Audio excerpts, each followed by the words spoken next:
Hi, this is Sav. This is Katie. And this is Michael from The Accidentals. And you're listening to Your Morning Coffee, the podcast with Jay Gilbert and Michael Etchart. Weekly music news for the new music business. From Atwood magazine, respect is a well from which everyone can drink. The Accidentals' Sav Buist on sexism in the music industry. From Digital Music News, is the music industry wasting money on viral artists? People are signing these artists and they're screeching to a red light. And from Music Business Worldwide, a Music Business Worldwide reader just blew open the Spotify fake artists story. Here's what they have to say. Woo! A lot of good stuff to talk about today. Welcome to the Your Morning Coffee podcast. This happens to be episode 86, so please sit down, please relax. Get one of your favorite beverages and get ready because here we go. Stand by for transmission. This is London calling. Wake up! The revolution is at hand! Your morning coffee is on the air. On the air. On the air. On the air. On the air.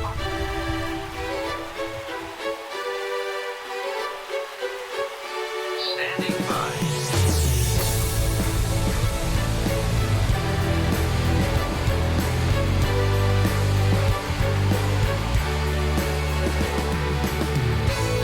Your morning coffee, the weekly music news for the new music business.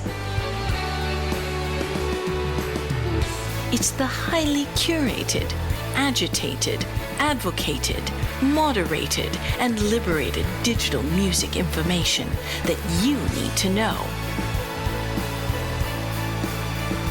We are your digital music authority. And now from our studios in Hollywood, California, here's your hosts, Jay Gilbert and Mike Etchart.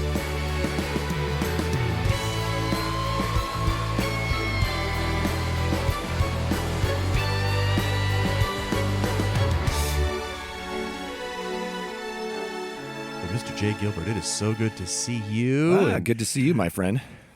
I know you have your bags packed. You're heading out of town. I do. I'm ready to go. I'm going to leave right after we have this conversation, head over to the airport and meet up with my longtime business partner, Jeff Moscow. We're going to head to Portland, Oregon. We're going to spend a little time with Terry Courier from Music Millennium, one of my favorite record stores on the planet. Yeah. Love that place. Love Terry. He's the consummate music fan as well as owning Music Millennium. If you haven't been to that record store in Portland, Oregon, it is fantastic. Seen a lot of great in-stores and bought a lot of music there. I've known Terry for decades, and then we're going to go see a show on Sunday night, and then we're going to head back early Monday morning. So it's just a quick trip. That sounds really fun. And by the way, I was watching you, Jay Gilbert, on your YouTube webinar, how to turn YouTube uploads into growth drivers, the Vibrate. It was really interesting. I decided it really should have been called How to Tame the Monster because so much good information there about the beast of the business, right? Yeah. YouTube is the beast. Yeah, and it's really more about optimization and not trying to game the system. No. Of course not. And so we focused a lot on, what YouTube is now and how you can use it to kind of grow your career. And I was really fortunate to be joined by the director of user-generated content and video over at Symphonic. His name is Steve Lewis. And, he's a producer, musician, as well as working for Symphonic. And, just a super sharp guy. And we walk through some of the things that we like to do with YouTube, throughout a release cycle. The different types of videos and different things that you can do there. So, thanks for mentioning that. That's called How to Turn Your YouTube Uploads into Growth Drivers. It's on YouTube, as a matter of fact, and that was sponsored by data platform Vibrate, which we love. So, thank you for that. Oh, it was great. Well, I get it. It is to have that sort of resource free, and just listen to some professionals in the business talk about how to do certain things. It's like super awesome. And we just live in fantastic times. It's a great resource, man. It's a great resource. By the way, the guy who provides so many great resources is none other Then the 43rd hardest working man in showbiz is Mr. Jay Gilbert. He is the co-founder of music marketing and strategy company Label Logic, curator of the Your Morning Coffee newsletter, from which we pull everything that we do here at the podcast, and a former executive with Universal Music, Sony Music, Warner Music Groups, and also Fox Home Entertainment, for crying out loud. I moved up a couple of slots. Thank you for that. And my longtime friend and co-host, co-conspirator is Mike Etchart, longtime host of Sound and Vision Radio, formerly of SST Records, Warner Music, Capital EMI, and Universal Music. Yeah, and the SST book is coming out pretty soon. I can't wait. I'm going to pre-order it. Yeah, I can hardly wait to read about the company that I started my so-called career in. Jay, without the wonderful sponsors, it would be very difficult to do this show. It sure would. What do you say we thank them profusely? Yes, let me give a big shout out and thank you to the Music Business Association. Their 4-day Music Biz 2022 conference agenda has been announced, and the conference is taking place May 9th through 12th at the JW Marriott in Nashville, and I will be there, and I will hope that you come too, along with returning favorites like the Metadata Summit, Next Gen Now, DSP workshops, which are super cool, and Brand Summit, just to name a few. You'll find timely new additions for 2022, including conversations on NFTs, non-fungible tokens, gaming and immersive music experiences, catalog acquisitions, and much, much more. Just visit musicbiz.org for more info. And we are also sponsored by Hypebot. Since 2004, Hypebot has chronicled the new music industry and the trends and technologies that are changing how music is discovered, consumed, marketed, and monetized. It is edited daily by founder Bruce Houghton with help from Alana Bonilla. Hypebot and sister blog Music Think Tank are published by live music discovery and marketing platform Bands in Town. Hey, let's talk about Bands in Town. Over 65 million live music fans trust Bands in Town to get personalized concert alerts, recommendations, and messages from their favorite artists. It is the #1 artist service platform connecting over 550,000 artists with their super fans. Managers, labels, agencies, and artists access their own dashboard to manage and promote their tour dates across all platforms. Huge thanks, Music Business Association, Hypebot, Bands in Town. Boy, we sure appreciate it. Yeah, we sure do. We certainly do. Well, Mr. Gilbert, what do you say we jump into some of these stories? Let's do it. And boy, the first one is absolutely. We should shout it from the mountaintops. It's a really great article. It's from Atwood magazine, and the title of the article is "Respect is a Well from Which Everyone Can Drink." And this is your friends, the Accidentals, Sav Buist, talking about sexism in the music industry. Yeah, this could be a book, but it is an article. And I've had the pleasure of working with Sav, Katie, Michael, Amber, the whole team over there with the Accidentals for right around 5 years, I think. And I've watched them grow. They're incredibly talented musicians, singers, songwriters. And I've just watched their music evolve over the years, and they're probably my favorite band on the planet.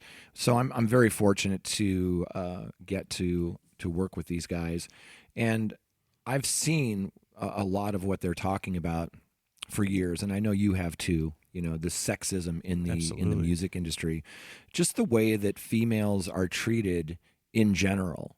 You know, the hey, sweetie, you know, oh, or you play well for a girl, you know, that sort of crap. And I've also heard stories, you know, just from being around the Accidentals and other female artists. It's really, really challenging, and it's important that we talk about these difficult conversations to make sure that we shine a light on them. And so hopefully it becomes less, and eventually women are treated just like men, and that it's based on their character and the quality of their their work as opposed to their gender. This Women's History Month, Atwood magazine invited artists to participate in a series of short essays in observance of Women's History Month. And in celebration of it, the submission this week came from Sav Buist from the Nashville-based trio, the Accidentals. And you and I talked before we hit record about when you're working with female artists, and let's say you go to a venue and you're loading in, and maybe a sound engineer or someone from the venue will, they'll approach Michael, who's the male in the band, as opposed to, Sav or Katie, or, they'll be dismissive of their manager because she's female. And what I find hilarious is that their manager knows more about the business than most of those people that she comes in contact with. She's a very talented, sound engineer and a very savvy marketer. And, this is a band that was playing over 200 dates a year pre-COVID. They know what they're doing.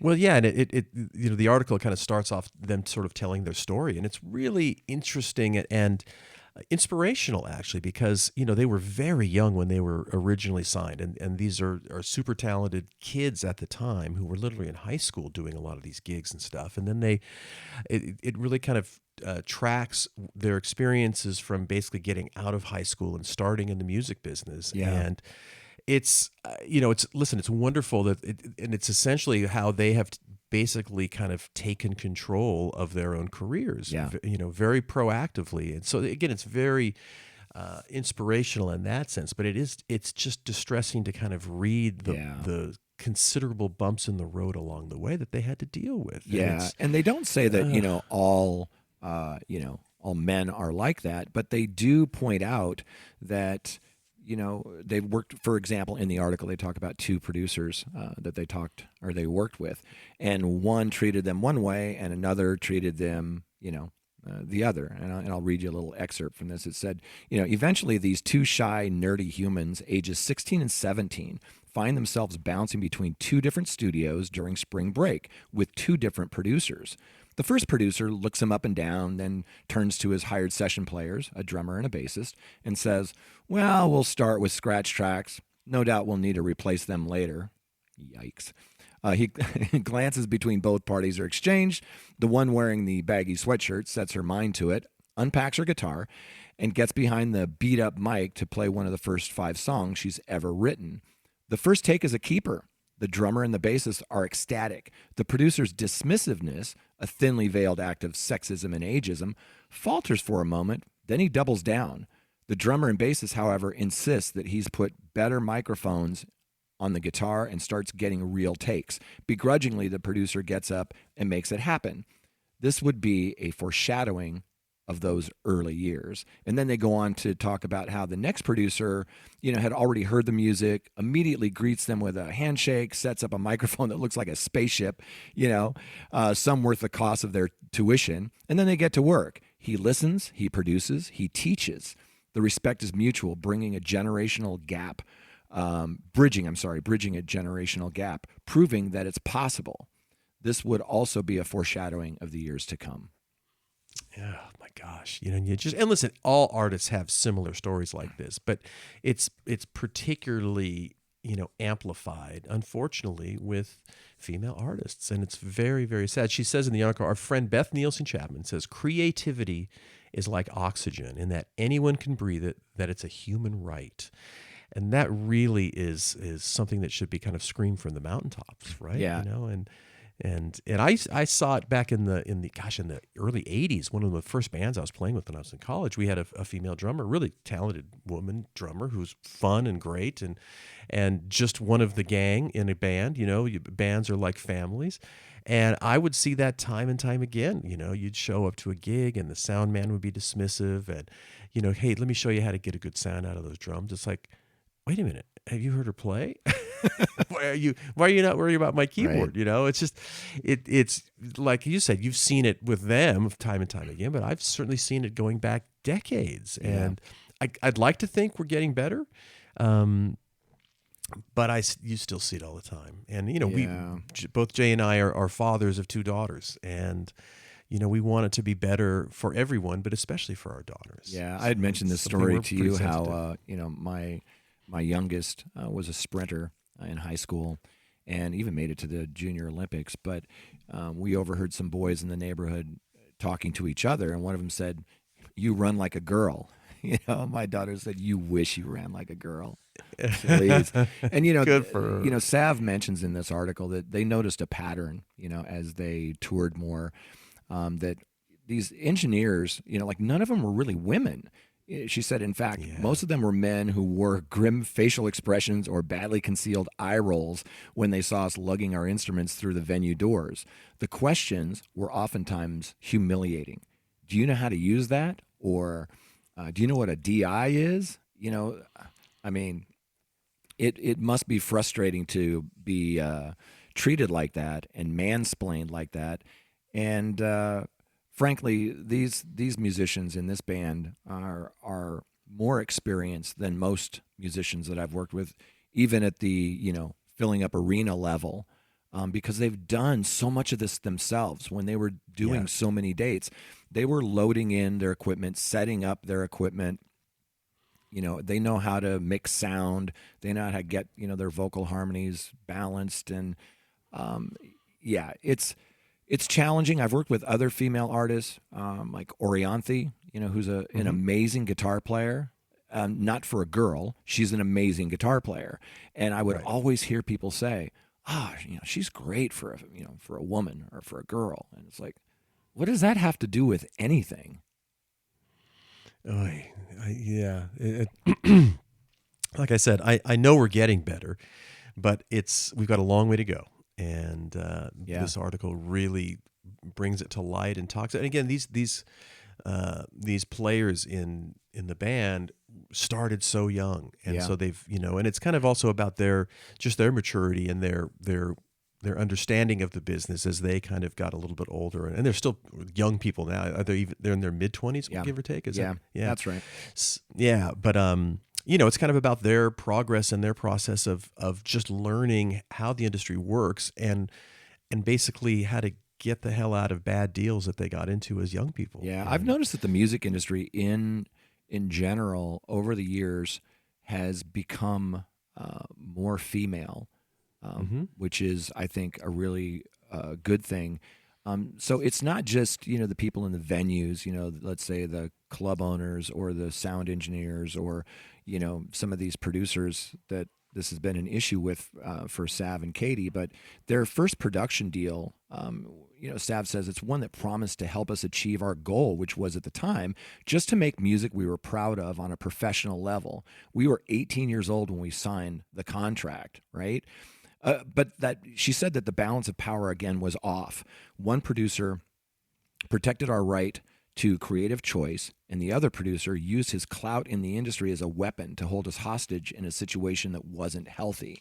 It didn't take long for us to realize we were pawns for his ego. It took 1 year, a negotiator, 2 lawyers, and thousands of dollars to disengage from that situation.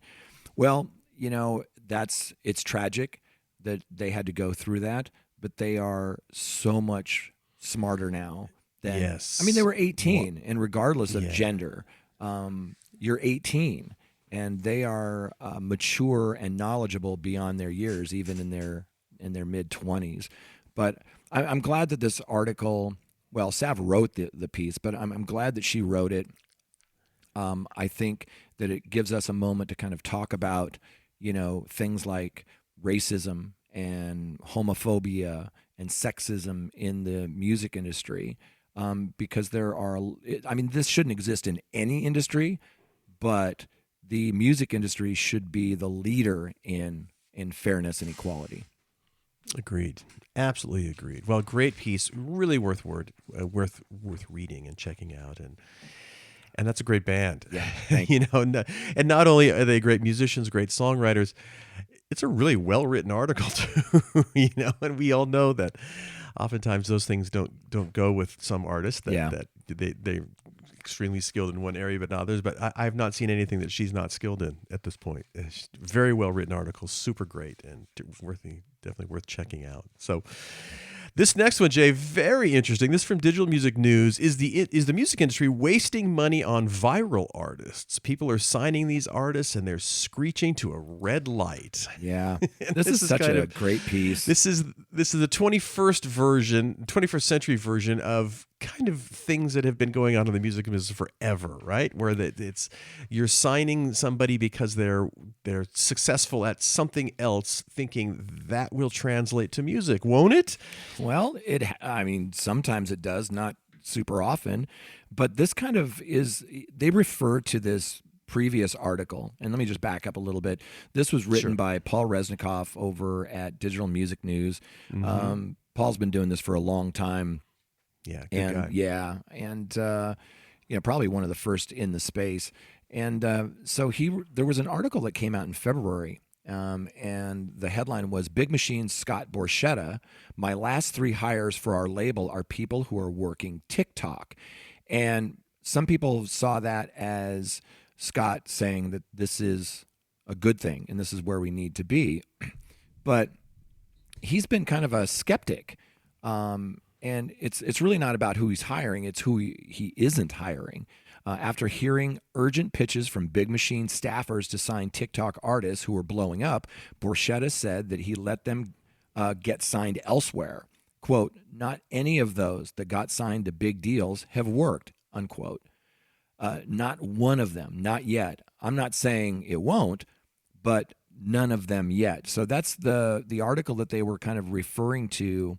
In this article, talks about TikTok can be really powerful, but what we're learning is some of these A&R guys might be getting a little bit lazy and just looking at the data and looking at a spike in streaming or TikTok and signing someone who's never played a live show, never played an instrument outside of their laptop. We've seen this time and time again. Wait a minute, Jay. Did you just say that an A&R person was getting lazy? You take that back. Gosh, knocked me over with a feather. I have not heard of such a thing. That's terrible. Well, listen, and we know that if you're an A&R guy, you're getting pressure oftentimes from people well above you, because we've seen very senior executives, just kind of saying it's the "we want a viral video" syndrome, right. Which is as if you can. Oh, you do. Oh, I didn't know that you wanted that. Let me open up my box of tricks here, and we'll just create a viral video. So I think lots of people at the very top are also kind of saying, why aren't we signing these TikTok superstars? And so if you're an A&R person, you're going to be under pressure, likely by that sort of notion from folks. So you can understand why it's happening, or I totally understand why it's happening. We've been in those rooms when conversations like this have come up. Yeah, one of the most obvious ones that comes to mind is when someone's successful doing a certain style or mood or genre, you can see the A&R. And look, we know some really great A&R people. We don't want to paint them all with one stroke, but there are those that are lazy that, I want to sign something that sounds like Billie Eilish, the way that she sings. And so Billie Eilish becomes popular, and then you can just see these other artists coming. Yeah. And what was interesting to me in this piece is that a longtime Disney music group A&R executive, I think it's Mayo Vukovic, if I'm pronouncing that right. I think so, yeah. He said that there's so many moments in which my staff will come to me and say, this person's having incredible streaming spike. Then I'll meet the artist and I'll hear the other songs and think, what happens next? After this wave is done, none of the other material comes close. According to Vukovic, the current process for signing artists has shifted dramatically over the past few decades. And the current process often overlooks critical aspects related to long-term sustainability. In the past, you had artists who were getting signed regionally because they were the biggest things in their city. They had Proof of Concept, Jane's Addiction, Guns N' Roses. They were the biggest bands in LA. They were selling out multiple nights, and they were unsigned acts. They had been refining their songs and their talent for years. They'd played hundreds of shows, and then they got signed. Contrast that to today, when an artist is blowing up on TikTok, triggers a major label bidding war. That shift alone offers one possible explanation why catalog artists are dramatically outstreaming new contemporary acts. Super and then he further deconstructed viral by pointing out that the sources of a viral surge are often unclear. He said that's a critical problem, especially given the difficulty of determining if there's any there. You don't know where it's from. He said Spotify supports a lot of independent acts and shows the power that they have through playlisting. People get a shot, but you really have to vet them out and see for yourself and see if this is real. Does it speak to me? Does it feel like a real artist? Yeah. Is this somebody that can draw people and sell tickets? You have to see that they have that culture of people wanting to sign up for their world instead of just that moment. Yeah. And this is really a version of, even going back to our day and the days before us, which is, people that don't know the industry are saying, well, don't you want to have like a big top 40 hit? Well, no, you don't necessarily when it comes to artist development. You don't want people to fall in love with the song. You want people to fall in love with the artist.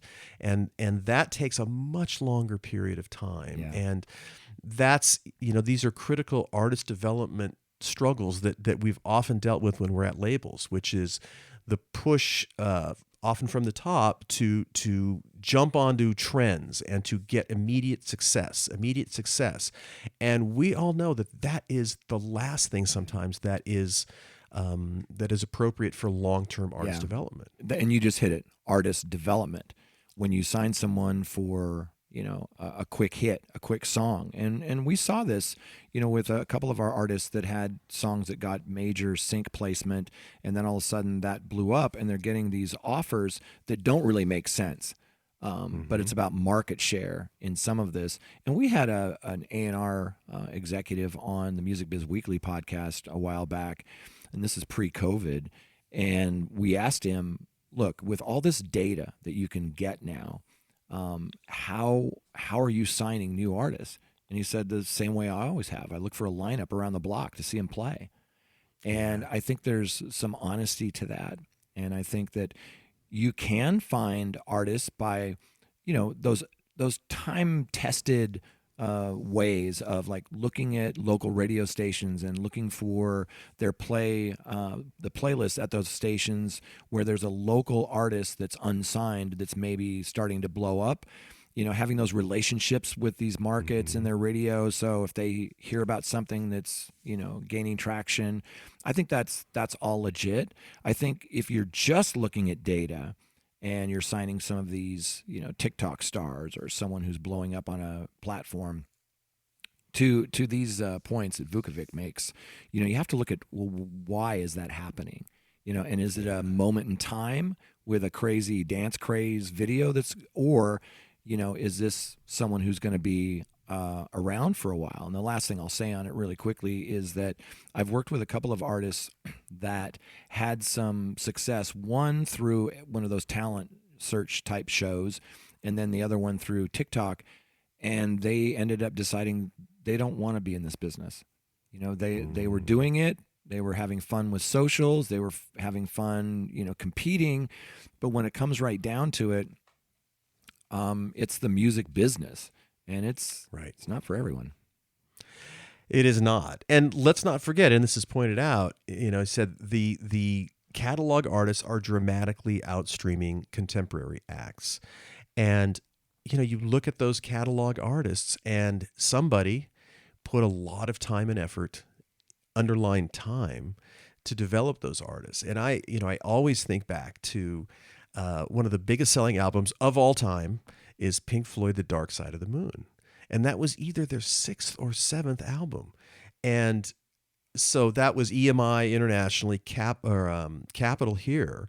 And they stuck with, the first Pink Floyd albums. And don't forget Syd Barrett, who was the singer and the front person of Pink Floyd and the kind of the pinup guy, he left after the first album. And that in today's climate, they would have been dropped. But they stuck with them and they grew that band, and it ended up being, of course, wildly successful. And people still are looking at the huge streams of Pink Floyd. That almost would never happen today. No. An artist would never get to the 3rd album, to the 5th album, to the 7th album without immediate success. That's right. Look what can happen. Yeah. All my favorite artists growing up, when I was in high school, they were all bands like you just described, like Queen didn't hit on their first album, Cheap Trick.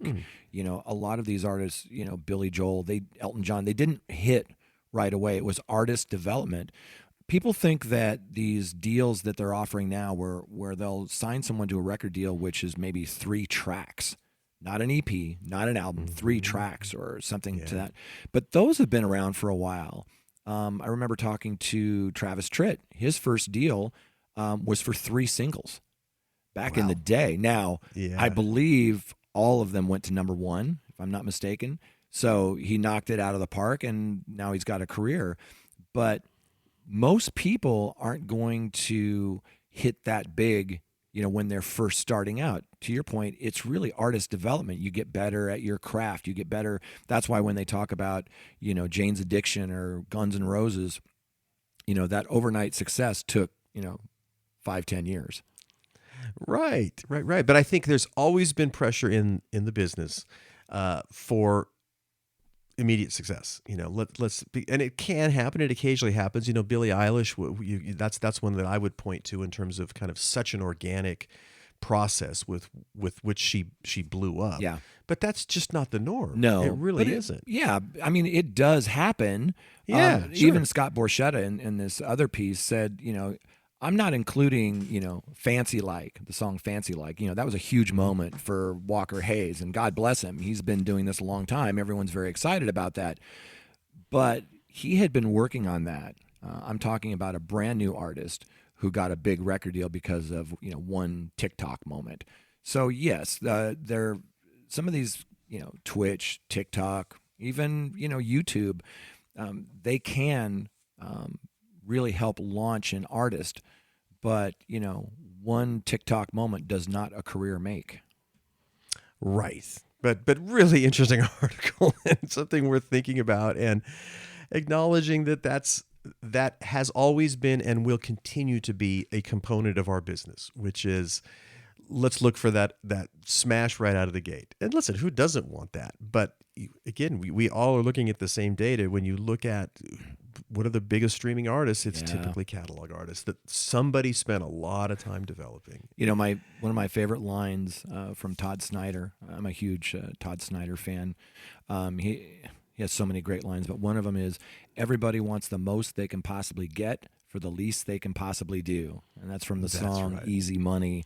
And it is as true today as it was, 50 years ago. Without a doubt. Well, let's jump over the last article, Jay, we're going to talk about. It is really interesting. Oy. And we've covered parts of this story other times. It's from Music Business Worldwide, and boy, they do fantastic work, to say the least. It's by Murray Stassen, and Murray Stassen does a lot of interesting things in articles we've talked about. Yeah. But this is about these fake artists, and it is just so mind-blowing. Yeah. And this is somebody. It starts talking about mood music, and this is really, to kind of frame the article. We should almost start talking about how streaming has kind of changed the way people listen to music in terms of this passive listening. There's always been that element, but streaming makes passive listening as opposed to active listening so much easier. Yeah. I just want to come home. I want to put something on. I don't really care what that something is, but I just want to. I want a mood. I want something that is not necessarily active listening, where I want to sit down and really get into the music. That's a different thing than it was in generations past. Yeah, I read something a while back that for these smart speakers that shall not be named because I'm surrounded by all of them, one of them from Amazon, the number one search term for music prior to the pandemic was chill. And they talk about that in this article. And then it was replaced with, I think children's music was more popular after that. But what we're talking about right now is based on 2 articles from Music Business Worldwide. The first one was, the headline was, "Remember Spotify's fake artists? They're still going strong and still attracting scandal." And that was interesting. But what was really interesting, and the one that you and I are going to talk about, is a Music Business Worldwide reader just blew open the Spotify fake artist story. Here's what they have to say. And I think because this person, you can tell they're a music industry insider just from the insights and the data that they have. And I'm just so glad that they wrote to Music Business Worldwide. And it's worth just reading his first. I don't know if it's a he or a she, but it says, "Thanks to MBW for your commitment to covering the music industry and trying to dig out stories where others fail. I have a pretty extensive background in the music business, working for both rights holders and retailers. For the fear of losing my job, I need to remain anonymous. Feel free to disregard any of my comments for that reason alone." But he wants to provide, or he or she wants to provide, some context to your article on Spotify's fake artists. So this is somebody, like you said, clearly who knows. They asking for anonymity, and as you read into the article, you can totally see why they prefaced it with that. But it gets pretty interesting. So I continue. That's perfect. Sidetracked you. No, that's exactly what I wanted to point to, and just so our listeners know. There's a reason why labels, distributors, and especially DSPs are somewhat involved in these fake artists. It's because, especially when it comes to what we call chill music, you've worked all day, you come home, you just want to relax, you just want to decompress. It's really popular. So they're creating music for this. A lot of times it's instrumental. We used to call it, back in the 80s and 90s, we called it new age music, but it's just really nice, relaxing music. And it's funny because the person who wrote this piece did a little bit of the research on some of these articles, some of these artists. They say long before Music Business Worldwide's first article about fake artists back in 2016, there was already a huge growth trend in people listening to mostly instrumental, quote-unquote, mood music. Even Sony and Universal Music created playlists for these types of use cases under their Digster and Filter brands. And if you don't know what Digster and Filter are, each of the majors own their own kind of playlisting brands. And these are, Digster and Filter are two of them. So long before Spotify ever did. In fact, many majors started releasing music by fake artists in the early 2010s and have continued to do so. For example, check out these artists that are all Sony-owned and completely generic artist names, which all come from the source Filter. There's, I think I can't even read that word. Is that Humian? I think it's Humlin Doji or Homeland. Yeah, I don't know. That's easy for you to say. Yeah. And then there's Baby I thought Bears, I could get it. Mysan, and Vagvisor.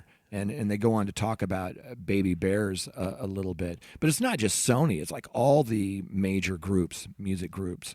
For example, Warner's X5 group. And, of course, thousands of mostly low-quality indie and DIY labels. And they show some examples here of these artists. And they talk about how, you look up these artists and you find that they don't have socials, or they don't have any kind of footprint online, or they'll use kind of these generic names of who the composers are. And typically, a lot of this stuff is this chill music, this kind of new agey kind of music. But I've also read stories about other genres like EDM, where they're doing this. Well, and it's worth noting too. There was always been sort of a tangential business to a lot of music companies where they create kind of sort of catalog music, where it's just kind of short clips where they pay very little money for it.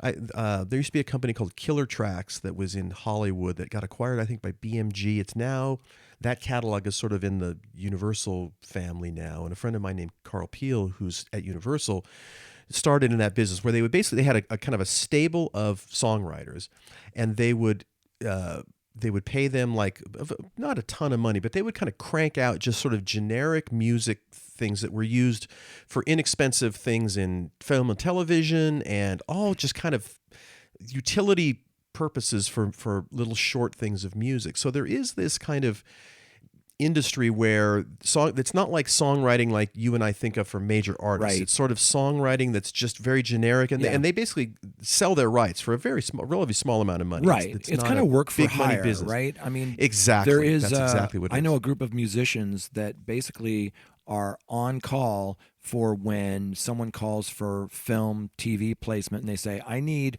13 seconds that sounds like The Ventures. And they record the stuff and they get it over, and it's work for hire. And they're not trying to pull one over on anyone. They just either they don't have the budget for that particular film to license, the real deal, and they want something that sort of sounds like that. And then there's some things that I find really interesting. Like there's a couple of sync licensing placement teams that I know that have their own recording studio and their own writers on staff. And what they'll do is, they'll look for placement for their stable of labels that they're working, but also concurrently with that, they're recording songs that are quote unquote syncable. And once in a while, they will place those because they get all of that revenue. And another area of that, which we talked about last week, is like re-records. How if you re-record, whether you're Taylor Swift or the rock band Kiss, and you re-record those, now you are controlling the master. And remember, these sync licenses are negotiated, so that's more money. But I'm digressing a little bit in that I think what you and I are talking about when musicians record things for hire for certain projects, that's pretty above board, I think. Whereas I think when you're competing with artists, if you're a DSP and you're hiring, for hire musicians to compete with music that is coming up from labels, that sounds a little sketchy to me. Totally. It is different, but I it's kind of, that ecosystem kind of has already exist. This is kind of that on adding steroids and deception. Sort of, it's kind of, but again, and now they're sort of creating names around these, but you can see how, first of all, they're not real artists. It's something that they control, the process that a major label or an indie label can control. And it's just sort of put together and then promoted. And again, it's maybe it's not a ton of money at first, but it starts to really add up, and it plays into this kind of changing ways that streaming has brought forth in terms of the way we listen to music, or the way lots of people listen to music. Yeah, and the way that people are trying to game the system. We've all read articles about people who have either used bots or spin farms to jack up numbers, or they have somebody in their back pocket at one of the DSPs that'll help push their music to certain playlists to generate a lot of streams. Anytime that you're judged on a number like a stream count or a follower count, I think for some people that's just too enticing to try to game that number if that's what you're being judged by. So if I'm in a band and we need big numbers to get into that festival, to play that festival we want to play, I think that just makes it something that people want to do to achieve a goal from. It says in this article, most of these works are quote unquote work for hire, where the label is paid a small one-time fee for the recordings and then collects the full royalty. But there are also examples where people behind the pseudonyms are paid, a low royalty rate. He talks about indies. So it's not just the majors. It says while majors are invested in the space, there are many extremely profitable and more successful independent companies doing the same. Some obvious examples are Strange Fruits and Loud Cult. These players have figured out how to game search on platforms like Spotify, but also YouTube, by creating cleverly named playlists and channels and promoting them on social media, for example. Their content also features mostly instrumental music by producers and writers releasing under lots of pseudonyms. So, it's rampant. And if you are a musician that just happens to maybe be a jazz or adult or new age or chill kind of artist, you're getting screwed by all of this that's happening. Right. And in that same kind of paragraph, he said the main difference is that they usually combine multiple artist pseudonyms and release hundreds of songs on each profile, because this is another way to generate bulk streams via the streaming service's algorithms. Strange Fruit, that label that you mentioned, for example, use combinations of their artists, in quotation marks, Lo-Fi Fruits Music and Chill Fruits Music with a third artist pseudonym, because this generates streaming activity not only via search, but also algorithmic programming like Release Radar and Daily Mix on Spotify. The songwriters and producers of these tracks are either paid a fixed fee per track or a combination of a low advance and reduced royalty rate. And it works because these labels, in quotation marks, can guarantee millions of streams through their own network of search engine optimized DSP playlists and YouTube channels. Yeah. So it's a really interesting ecosystem that has been created. And, as you said, it's not really real. These are artists. Yes, some human made these, but not artists in the sense that historically we've referred to in the business as people that are, it's just different. This is a different thing. But like you said, also it's very deceiving. Yeah. And it's not above board. It may be a real artist who's under a lot of different names creating some of this for these DSPs. But, as we mentioned, the majors own their own playlist networks, as well as a lot of them own a piece of DSPs like Deezer and Spotify. They talk about DSPs a little bit, that clearly, they have an incentive to clear up poor quality, SEO, fake stream generated content that has been driven by click farms and other fraudulent activity for years. So they do have, incentive to clean that up. But inevitably, it also gives DSPs leverage because they control what people listen to. Rights holders will be more dependent on them. Certainly, licensing negotiations in 2022 would be very different if major labels were still the main playlist influencers on platforms like Spotify. Clearly, Spotify, Amazon, Apple, Deezer, Angami, and YouTube feel it's important enough to have their own playlists and channels for things like sleep, lo-fi beats, relaxing piano, because as it turns out, a lot of people love to listen to this music.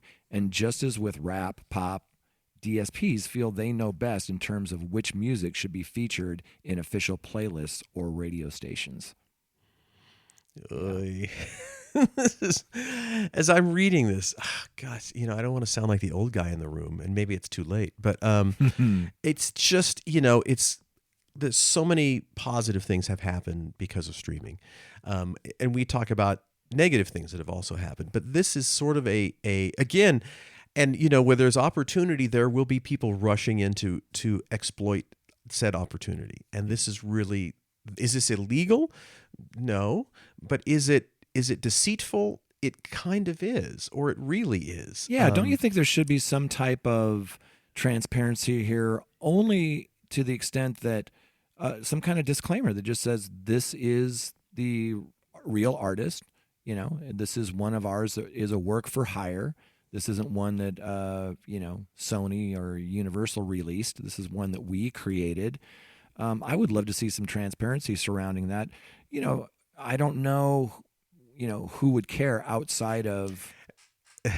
and yes, you and me. Or people that are super invested in music. Again, for the people that come home and click sleep or lo-fi beats or relaxing piano, that's all they want. They want to be relaxed. Yeah. They don't want to spend time getting into the artist like you and I would. Right. They just want to be relaxed. So no harm, no foul. Unless you're a label that's producing that type of music, or just in general, that piece of the pie, that monthly, group of streams is not really accurate. The person who wrote this to Music Business Worldwide said, "Make no mistake, all DSPs are engaging in this activity.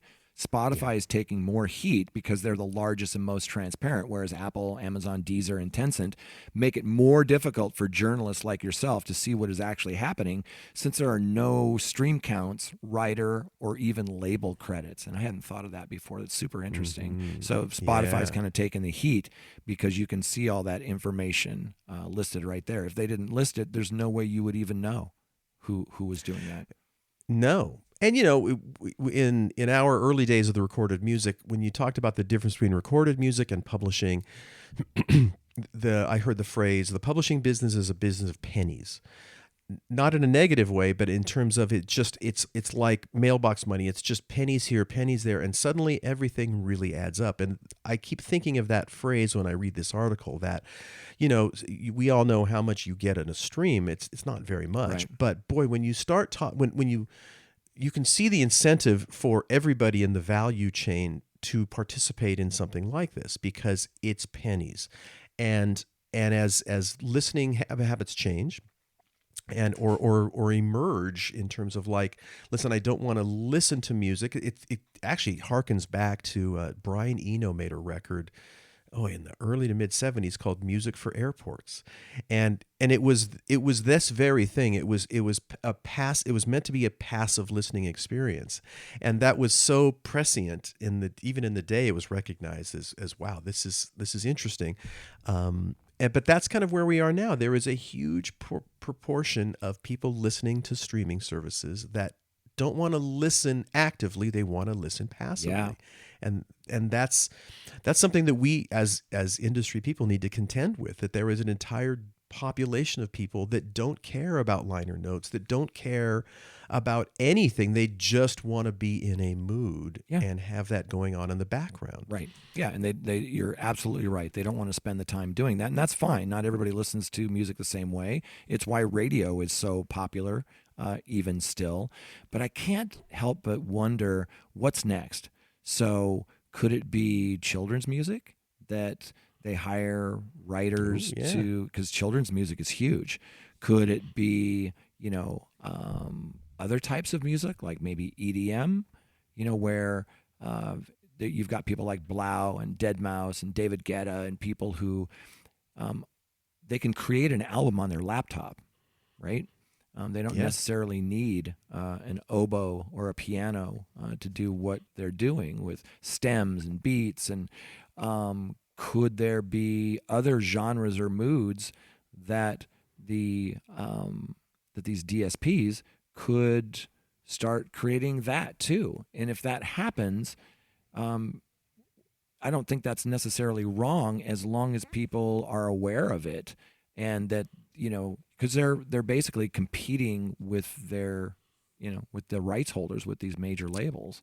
Right, exactly. And this kind of harkens back to an article we talked about several episodes back, where you've got this sort of things that are happening, this kind of AI music generation, and right, so when you factor in that stuff, and boy, so a Spotify or a Deezer or somebody can just at some point now or in the near future just say, I want to create all of these things with just this program. I'm not paying anybody out, any rights holders out, and that's right. That's kind of a scary concept. Yeah, for those that don't know, Mike just mentioned AI. That's just artificial intelligence, and there are these applications now that are creating songs based on artificial intelligence. And I have heard and I've read that they've come a long way. They haven't written a number one hit yet, but I think the day is coming where AI, is looking at, how a song is constructed, how, the beats per minute and the key that it's in and the changes. Eventually, like a lot of things, like the computer that beats the chess master at chess, could there be an AI, like a Pro Tools type thing that creates hit songs? Yeah. It's sort of here, and there's going to be more and more of that. Wow. And it is, as people, you and I that grew up listening to music, learning to play music, it's really hard to swallow sometimes. Yeah. It's really sad and depressing to be. But if you're of our generation that are just coming, of our kids' generation, I should say, they're just coming up, maybe it doesn't bother them, because that's just, it's what you learn and know now as you're coming up. But boy, this entire article is really thought provoking in that, again, it shows it shows just how streaming has completely upended the business, and things that we, or at least I never considered, are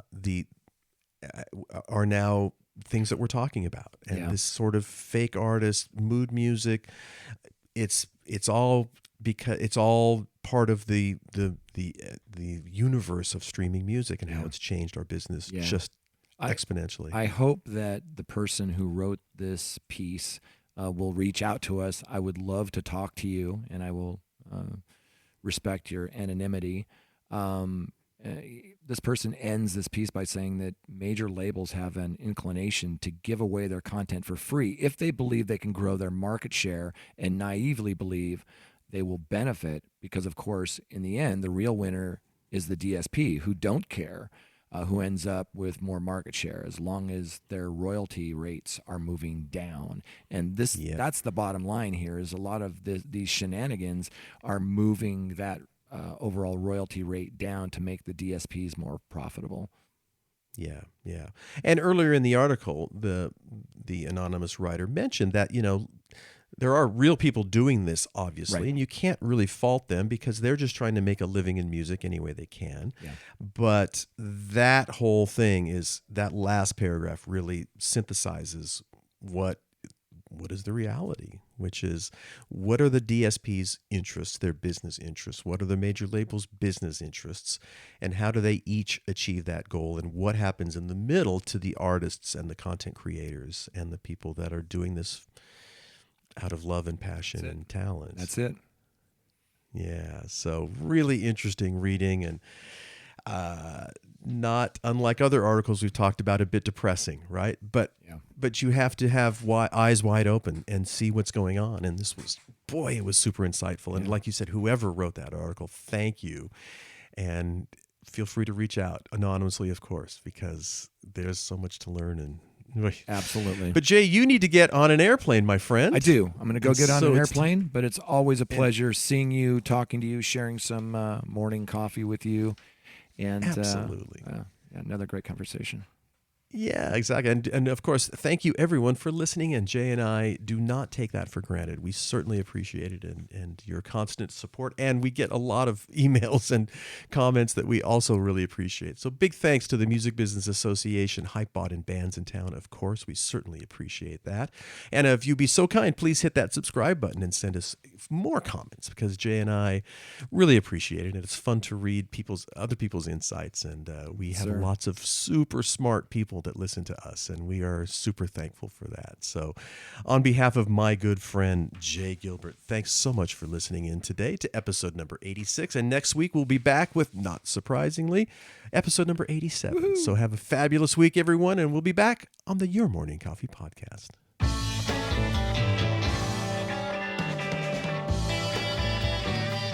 You've been listening to Your Morning Coffee, the weekly music news program for the new music business. Join Jay Gilbert and Mike Etchart next time for the digital music news you need to know.